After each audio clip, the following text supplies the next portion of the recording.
Chelsea, le Real, le Bayern, tous les cadres européens le voulaient, mais c'est bien Liverpool qui vient de mettre 60 millions d'euros sur lui. Un joueur qui, il y a encore 2 ans, jouait en Ligue 2 à Clermont et que beaucoup ne connaissaient même pas il y a 6 mois. Le défenseur de 20 ans n'a même pas une saison complète en Ligue 1, mais tout le monde a bien remarqué son énorme potentiel. Alors une question se pose, qu'est-ce que Jérémy Jacquet a de si spécial pour que Liverpool casse sa tirelire? Aujourd'hui, on va comprendre pourquoi, on va analyser son profil, ce qu'il fait déjà de bien, est-ce qu'il doit encore améliorer, et surtout, on va voir si Liverpool vient de signer le futur patron de sa défense.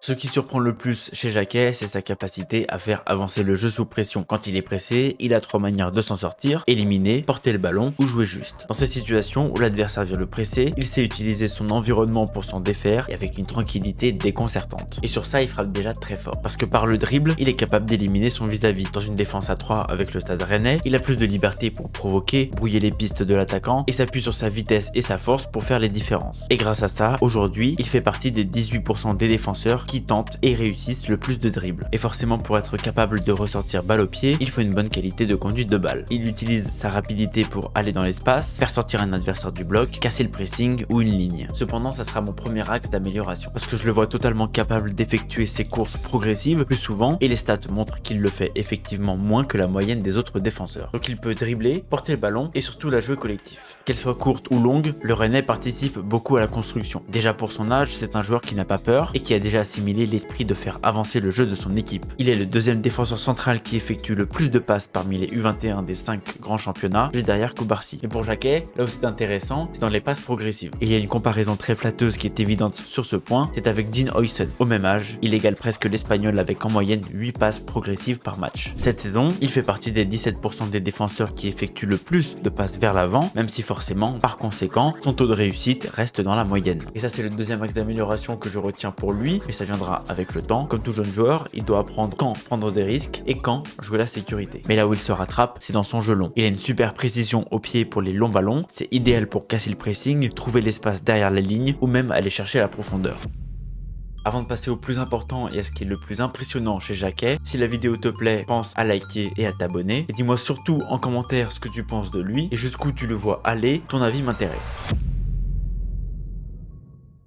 Avant même de parler de duel ou de tacle, sa première qualité, c'est sa lecture du jeu. Il a une très bonne compréhension du jeu avec un sens du placement déjà développé. Comme on peut le voir sur ses situations de centre, il sait comment se positionner pour être au bon endroit au bon moment. Et encore plus lorsqu'il s'agit de se mettre en position pour contrer une frappe adverse, comme on le voit ici, où il fait partie des 8% des défenseurs qui bloquent le plus de frappes. Et ce bon placement lui permet de choisir comment défendre. C'est un profil de défenseur proactif, dur sur l'homme, qui sait jouer de son physique pour ratisser les ballons. Alors on va distinguer 2 types de duels qu'on va pouvoir explicitement prouver par les stats pour montrer la différence. Le duel aérien, c'est un domaine où il excelle. Du haut de son mètre 88, il a une très bonne détente et une bonne gestion des ballons aériens pour éviter le danger. Pour preuve, il fait mieux que 86% des autres défenseurs dans le nombre de duels aériens remportés, alors qu'il ne dispute pas forcément plus de duels que les autres. Et là, on arrive sur quelque chose de très intéressant chez Jacquet. Il est beaucoup plus à l'aise dans une défense au sol proactive, où il attaque le ballon, plutôt que dans les 1 contre 1 qu'il subit. Dans l'anticipation, il est vraiment très fort. Il sort souvent au bon moment et empêche l'attaquant de se retourner, c'est là où il récupère la majeure partie de ses ballons. Parmi tous les U21 des 5 grands championnats, il est tout simplement le meilleur du monde en termes d'interception. Cependant, dans les duels défensifs au sol, donc les situations de 1 contre 1, c'est pas trop ça. Comparé à d'autres défenseurs, il est dans la moyenne basse du pourcentage de duels défensifs gagnés, ce qui montre que ce n'est pas son point fort. Il est par exemple moins en vue dans cet aspect que 66% des autres défenseurs de l'échantillon. Mais parce qu'il y a un mais, il se rattrape lorsqu'il décide d'intervenir par le tacle. C'est le point fort de Jacquet dans les duels au sol. Sa capacité à tacler proprement, dans le bon timing, dans les bonnes zones aussi, c'est important, lui permettent de récupérer énormément de ballons. Sur l'année 2025, il fait partie des 7% des défenseurs qui récupèrent le plus de ballons lorsqu'il tacle, alors qu'il faisait sa première demi-saison en Ligue 1 l'année dernière seulement.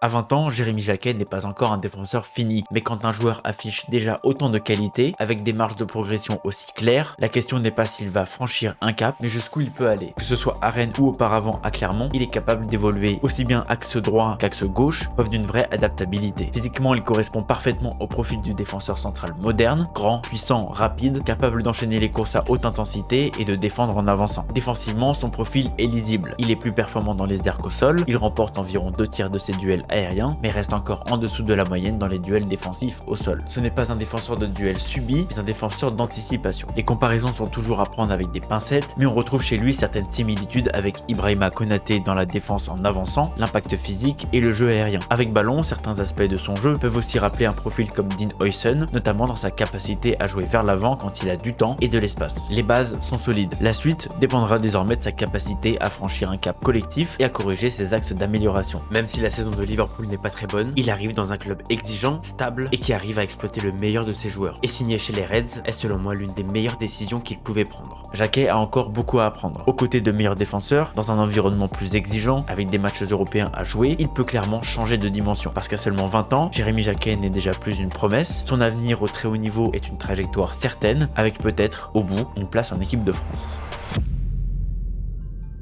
Comme Jacquet évolue dans une défense à 3, c'est l'occasion pour moi de t'inviter à aller voir ma précédente vidéo sur le 3-5-2. Ça pourrait compléter ta compréhension du profil. Mais avant ça, qu'est-ce que tu penses de Jérémy Jacquet? Est-ce que son prix vaut son potentiel? Et est-ce que tu penses qu'il a les qualités pour s'imposer chez les Reds? Ou selon toi, il grille les étapes? Je te laisse me dire tout ce que tu penses dans les commentaires. Ton avis m'intéresse, donc n'hésite pas. Si ça t'a plu, je te laisse liker la vidéo, t'abonner pour plus d'analyses de joueurs et d'analyses tactiques. Et je t'invite aussi à me suivre sur tous mes réseaux sociaux juste ici. Les liens sont dans la description. Sur ce, prenez soin de vous et n'oubliez jamais, le foot avec les pieds, c'est bien, mais avec la tête, c'est mieux.